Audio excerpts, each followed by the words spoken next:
Jazz are dominant at home. That continued. The Jazz win 122-103. Donovan Mitchell with another great performance. I mean, Jake, where do you leave it with this team? They dominate Portland after coming up short on the road, and it seems like all is right in the Jazz world. Yeah, I mean, anytime you can go home, it feels good. This is one of the most dominant home teams, not even just this season. I mean, over the last several seasons, the Jazz have been, frankly, have been ridiculous at home. Like it's pretty much you go to Vivint to die, essentially, if you're a road team. And so, last night was no different. The Jazz play well. They're locked in. They're making shots, doing everything that you want them to do, and that's not to simplify, but that's pretty much what happened last night. If you're Portland, you gave them a good fight, but you're just not gonna have enough when you're playing the Jazz at home. And I think that the Jazz have got to figure out desperately how to translate the play that they have at home onto the road. And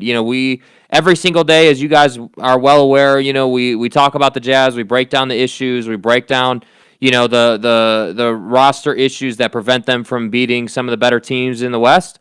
But then at home, they do this and they look fine. So it really, to me, is just a simple question of how can we translate this kind of performance at home to a road game when we go to the Staples Center or when we go anywhere else and we play any other great Western Conference team. What do we have to do to win on the road? And I think that's something that they're still trying to figure out. And when they do, the rest of the league is going to be in trouble. The interesting thing about the way the Jazz played last night, I felt like they were trying to prove a point. Mm-hmm. And my question is, why were you not trying to prove that point against the Suns? Right? Like, that's the thing that drives me so crazy sometimes about this Jazz team. And maybe maybe you just don't feel that confident on the road as you do at home. I look at Don with 37 points, 5 boards, 4 dimes. Look good doing it. And he scores 37 points on 1 of 8 shooting from 3. And we're getting into that time of the season. Look at Booker. Devin Booker last night has not made a 3-point shot in 2 straight games. Mm-hmm. The problem. Devin is in this incredible shooting slump right now, but is still finding ways to positively affect the game. That talks to you about greatness. I say the same thing about Donovan Mitchell. I mean, Donovan 14 of 25 last night for 37 points. Well, not his most efficient night, is still pretty good. And I look at Rudy Gobert with 18 points and 21 boards, 6 offensive rebounds. I mean, that's an effective night for Rudy. This Jazz team found themselves again. Joe Ingles, 13 points, 2 of 8 from 3. Niang with 10. You didn't have Clarkson last night, so you don't know if, maybe this extra rest is going to help him. Hopefully. Because he's been struggling off the bench a little bit here the last couple of weeks. But you just feel like this is one of those wins that can really push you, back to your swagger.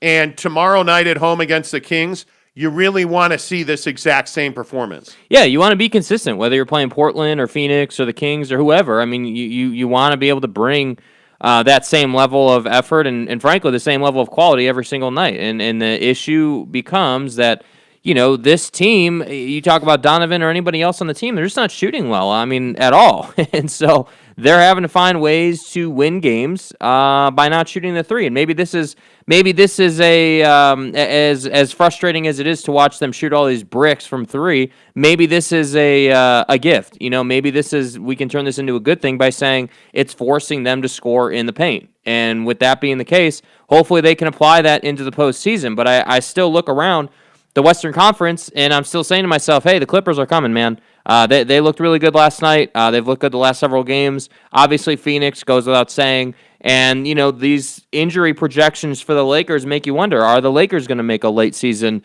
push to potentially sneak up and pick up the 4 seed or the 3 seed, And so if you're the Jazz, it's really simple. And this is kind of why the length of the NBA season matters. You just have to keep winning games. That's really all that matters, because if you keep winning games, you're going to be the 1 seed. And that's really all you should care about at this point, being the 1 seed, controlling your destiny, and getting home court advantage. Because frankly, if you have home court advantage, the road stuff does not matter.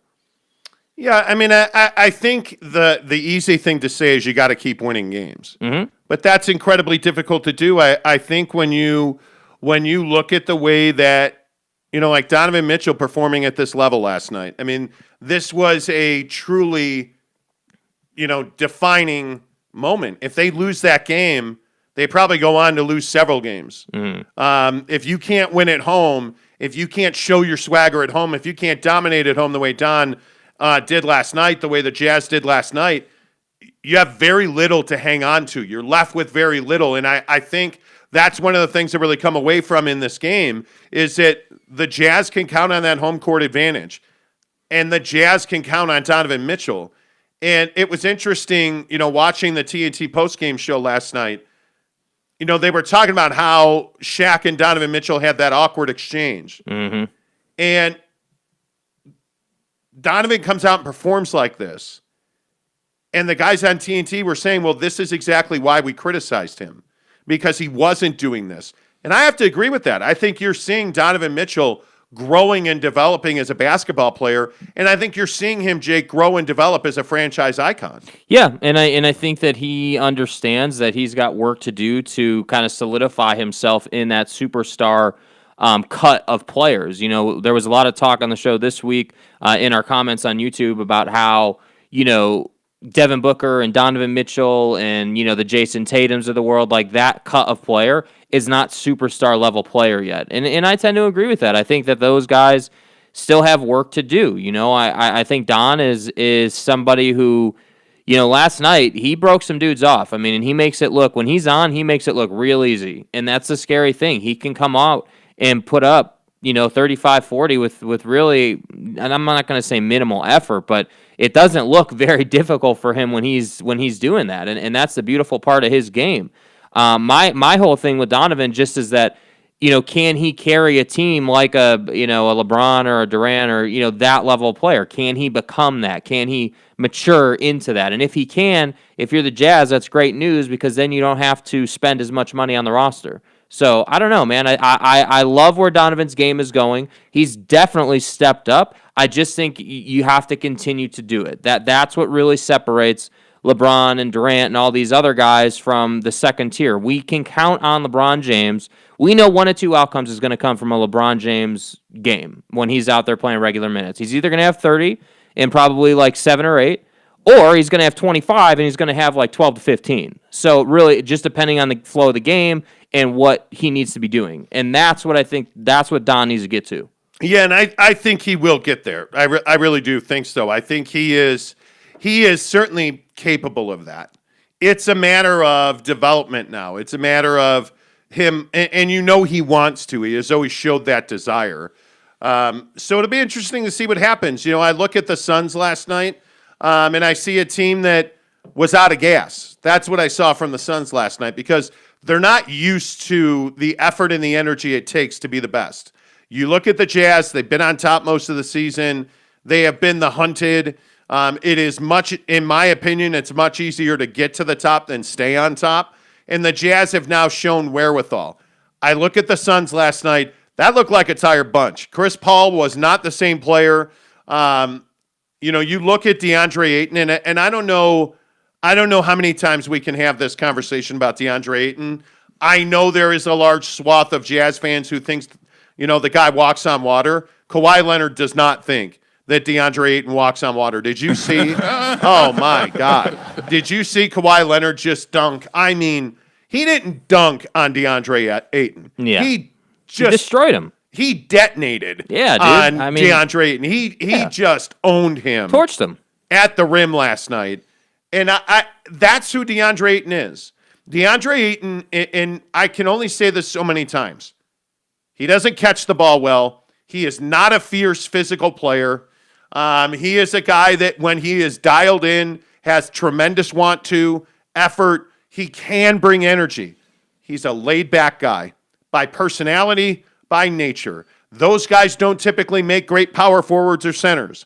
I look at DeAndre, he's not looking to dunk on dudes. I look at DeAndre, he's not the guy who is court aware. He's, again, running down the middle of the lane. Chris Paul throws him the ball, and DeAndre never saw it because he never looked at it. And it's a turnover. It's that thing that drives me crazy. Yeah. You have to understand what the flow of the game is, and DeAndre Ayton does not. Last night, consistently, for most of that game, lost his defender. Lost the guy he was defending consistently last night. You look at Patterson dunking. You just look at all of his game. DeAndre Ayton's a problem for the Suns. Mm-hmm. He is not a championship quality player. Fine, be all upset, get pissed. That's great. I'm telling you now, the Suns don't win a championship if DeAndre Ayton's their starting center. Period. End of story. Mm-hmm. And if they do, hey, cool. I'm completely wrong. You are light years away from that.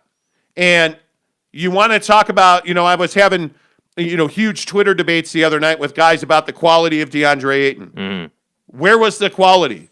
Where was that? Where was the difference making? There were guys on Twitter the other night saying that DeAndre Ayton dominated Rudy Gobert. No, dominated Rudy Gobert. I don't know what game they watched. He did not. He had a couple of nice moments, but he didn't do what Joel did. I mean, he didn't do what Jokic consistently does. I'd have to go back and look at the box, but I don't think that DeAndre Ayton certainly, went ahead and lit up Rudy Gobert. No. I think that DeAndre Ayton found himself in very precarious situations and got a couple of nice rebounds. Sure, I mean that's fair to say, but to say he dominated him is just not realistic. And look, DeAndre had a nice game last night. If you're just looking at box scores. 18 points, 10 boards, 4 offensive rebounds, 4 turnovers, a block, 3 dimes. 4 turnovers. Yeah, 4 turnovers. That's too many for a big. Well, but the problem is he turns the ball over for guys like Chris Paul. Mm-hmm. Like 2 Chris Paul turnovers last night, that were both to DeAndre Ayton. Mm-hmm. You start to wonder what's the ceiling now for the Phoenix Suns. This Devin Booker shooting slump is not a surprise. Mm-hmm. It's April. Guys are feeling heavy legs. It's the same thing that's happened to the Jazz, dude. Yeah, you're going to see that at some point Devin's going to come out of that. DeAndre Ayton ain't coming out of this because this is who he is. And you put him against Gobert. You put him against look at Jokic. I mean, I'm telling you, the Denver Nuggets are the best team in the Western Conference right now. Yep. And I don't know. And nobody's talking about it because nobody watches them. No. And I think I agree. They're going to be a shot out of a cannon in the postseason. I think that they're going to I really do believe that the first team that they face, they will dominate that team. I'm not saying that when they get to the Jazz, they're going to dominate the Jazz, but I'm telling you that first team that they meet, there will be hell to pay for that first team. I'm just telling you. Lopes fan Gabe says, "Morning, fellas. Let's get it today." Yep, we're looking for a big day today. Of course, now as the top producer in the world, I have most of the day off today. Yeah, it must be nice. It is nice. It is. You should try it sometime. Mm-hmm. Anyway, my point is that I have most of the day off today. I don't know why I'm turning the drops on. Anyway, point is, I have most of the day off today, so yeah, we're going to get it. Mm-hmm. Draft Punk 419 says the Nuggets keep me up at night. They should. They should. They should. I mean, no matter who you're a fan of, the Denver Nuggets are better than your team because I'm telling you, the Nuggets are the best team in the Western Conference. Now, having said that, the way that Paul George has shown out the last week, look out. Because if he gets going and if Kawhi starts hitting these one-hop threes and he's dunking on DeAndre Ayton last night, look out. Because if those two find their swagger, and Paul George is saying that this toe on his right foot is incredibly painful, mm-hmm. and that it has taken his explosiveness from him. Mm-hmm. That's made him a better shooter, I will tell you that. Yeah. Because he's not standing out there doing all this dribbling and let me back to the basket and footwork. He's just catching and shooting. Yep. And it's making Paul George that dominant player again.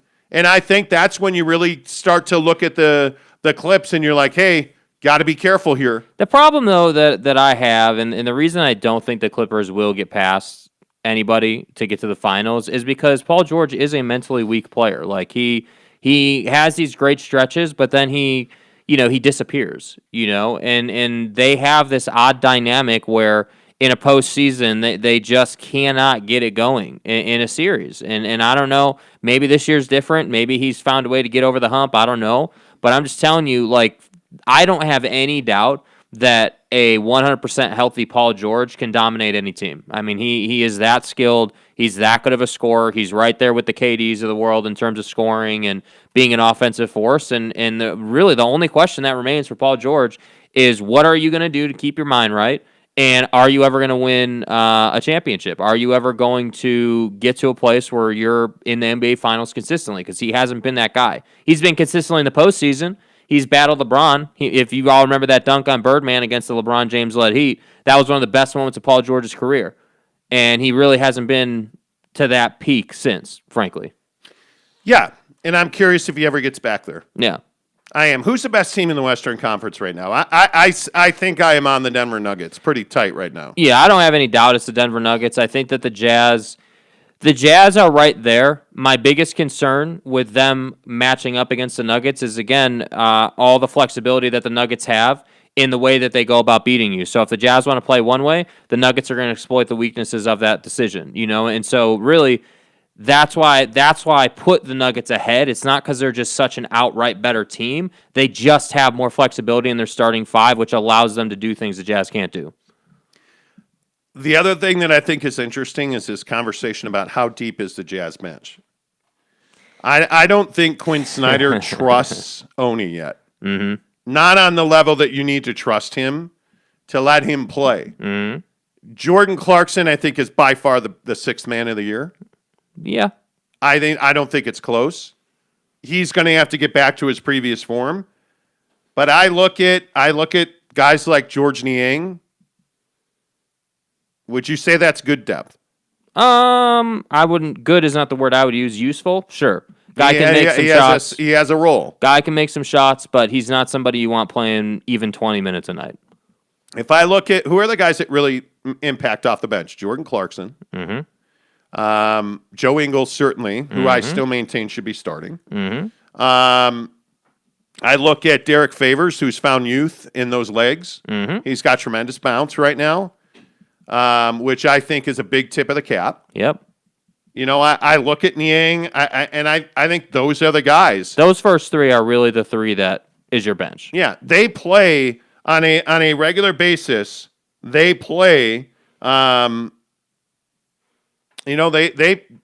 play 8-9 guys. To me it's a 9-man rotation. That's just where it's at, and I think that Quinn, what we've seen out of Quinn Snyder's is in terms of rotation is really interesting. So you had brought up a point probably, I don't know, maybe 2 weeks ago. We had noticed that Quinn had started taking Rudy out about with like 6 minutes into the first quarter. Like he started taking him out early, and then we've started to see some interesting moves in terms of how long he's keeping Donovan Mitchell out of the game, and like he's trying to maximize Don's minutes, like effectiveness in his minutes. So not maxing out how long he's actually on the floor, but resting him and giving him the ability to be the absolute best he can be.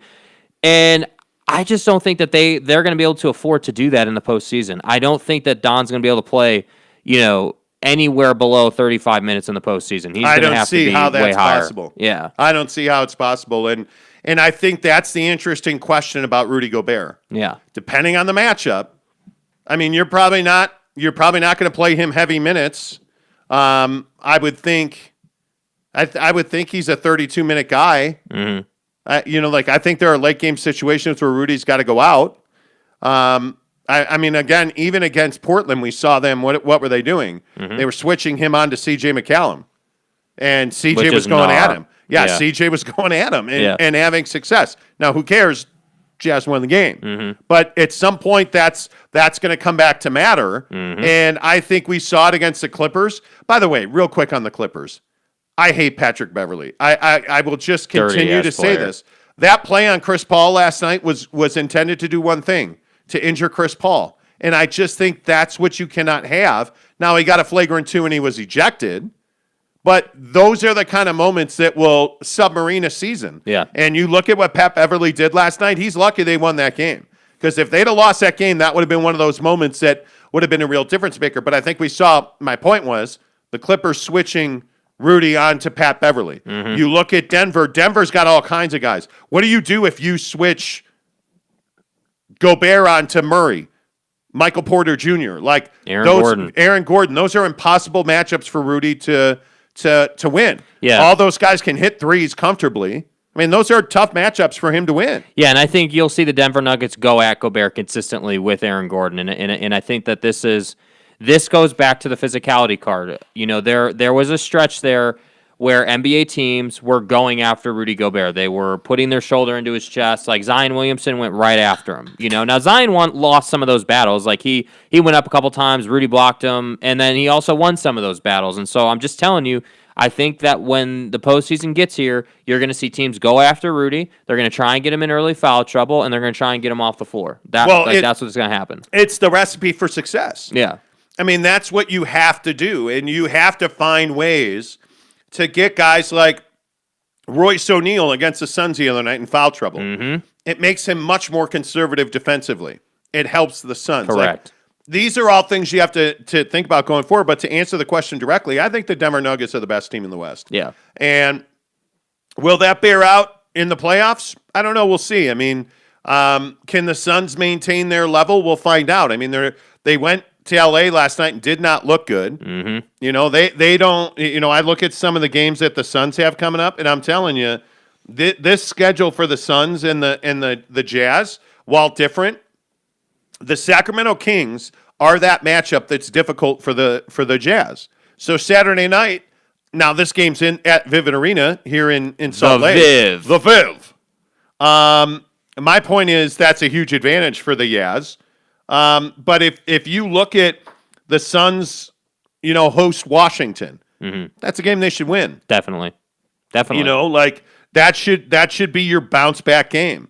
But you start looking, at the Suns' schedule, and you start realizing that the season is very short. There's not months left in the season, folks. We're in the middle of April, and it's Washington, Houston, Miami, Sacramento, San Antonio. Mm-hmm. All of those are at home. But then look at this trip. The Suns go Milwaukee, Philly, Boston, Brooklyn, New York. Good luck. Dude. That is a murderer's road trip. See ya. But they get a break when they come home, right? To take on the Clippers and the Jazz before they go back out to OKC, Cleveland, and Atlanta. Yep. But then they get a break because they come home for the Knicks.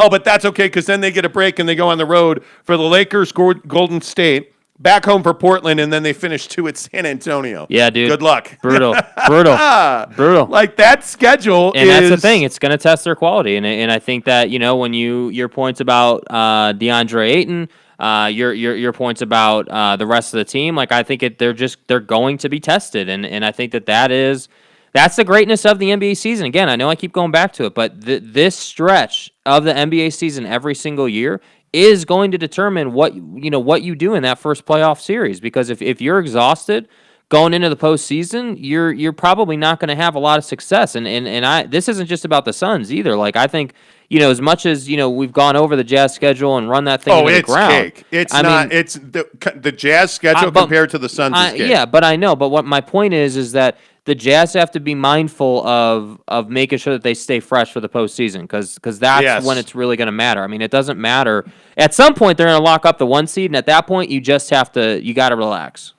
Mr. Mitch says, you guys have zero objectivity. You swing like a gate in the wind on the Jazz. Are they good or not? Do you believe in them or not? Bro, what show are you watching? I think we have been pretty rock solid. Bro, we've nailed on our opinion of the Jazz. Every point on the Jazz for a long time, to the point where people on Twitter are admitting that they were wrong and that they're starting to come around to what we're talking about. Yeah, I think we've been. I mean, you can say that we swing in the wind. I'm assuming that you're referencing us talking about the fact that yesterday they lost to the Suns and it was a battle and we were having that conversation. Well, yeah, because that's the reality of where the team was at. Now that you've shown that you can bounce back, you're in a different position. So it's not that one day we say they suck and another day we say they're a great team. We literally said yesterday that even with the loss, they're still probably the best team in the Western Conference or the NBA. So I don't know. Yeah, I don't know what show you're listening to, bro. He also continues, Jake, are you ready to eat crow on Chris Bryant? Fuck, it's been a week. Let the guy have a chance to suck.